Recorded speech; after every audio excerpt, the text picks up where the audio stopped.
పిల్లలు, ఒక తాబేలు పక్షిలా ఎగరాలని కలలు కంటుందంటే నమ్ముతారా? అవును. ఆకాశాన్ని తాకాలనే ఆశపడ్డ ఒక చిన్న తాబేలు కథ ఇది. కానీ చివరికి అది తెలుసుకున్న నిజం మాత్రం ఇంకా గొప్పగా ఉంటుంది. వినండి. ఒక పచ్చని అడవిలో ఒక చిన్న తాబేలు ఉండేది. ప్రతిరోజు అది ఆకాశంలో ఎగురుతున్న పక్షులను ఎంతో ఆశ్చర్యంగా చూసేది. అయ్యో! నేను అలా ఆకాశంలో ఎగరగలిగితే ఎంత బాగుండేది అని అనుకునేది. కానీ దానికి ఎలా ఎగరాలో తెలియదు. చాలా బాధపడేది. ఒకరోజు అది ధైర్యంగా ఒక రంగురంగుల చిలుక దగ్గరకు వెళ్ళింది. చిలుక అక్కా, నాకు నువ్వు ఎగరడం నేర్పిస్తావా అని ఆశగా అడిగింది. చిలుక ప్రేమగా నవ్వింది. తాబేలు, ఎగరడం చాలా అందంగా ఉంటుంది, కానీ అందరికీ సాధ్యం కాదు అంది.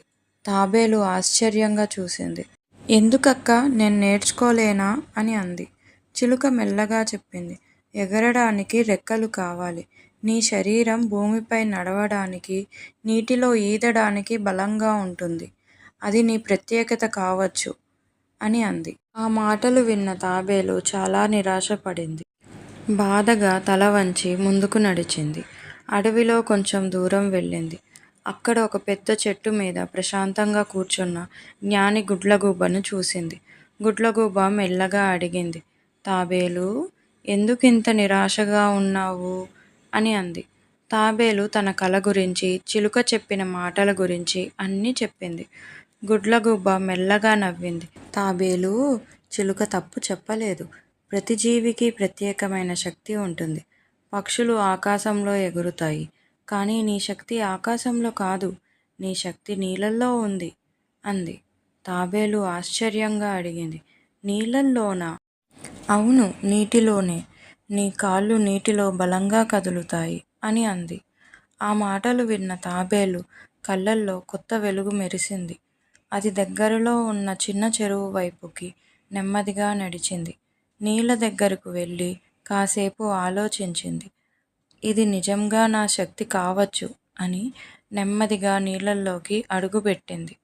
మొదట కొంచెం భయంగా, తరువాత ధైర్యంగా అది మెల్లగా ఈదడం ప్రారంభించింది.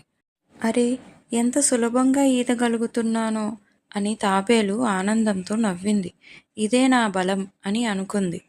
ఆ రోజు నుండి అది ఇతరులతో పోల్చుకోలేదు. తన ప్రత్యేక శక్తిని గుర్తించి గర్వంగా జీవించింది.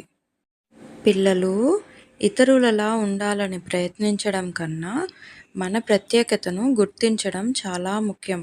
మన అసలు శక్తి ఎక్కడుందో తెలుసుకుంటే మనమే విజేతలు అవుతాం. See you next time. Bye.